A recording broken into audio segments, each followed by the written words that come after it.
আসসালামু আলাইকুম। আজকে আমি সবজি খিচুড়ি রান্না করব। বেগুন ভাজবো, ডিম ভাজবো আর ধনিয়া পাতার ভর্তা বানাবো।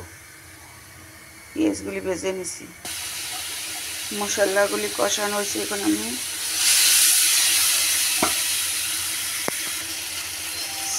ভাজা হয়েছে চাল ডালগুলি, এখন আমি সবজিগুলি দিয়ে দিব। পরিমাণ মতন পানি দেব।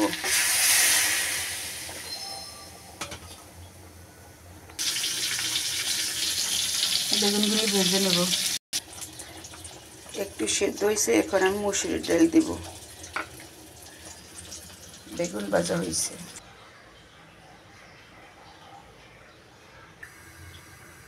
বেগুন ভাজা, ভর্তা, খিচুড়ি। এখন আমি ডিম ভাজবো। এই ছিল আজকের রান্নাটা কেমন হলো কমেন্ট করে জানাবেন, লাইক কমেন্ট শেয়ার করবেন। আল্লাহ হাফেজ।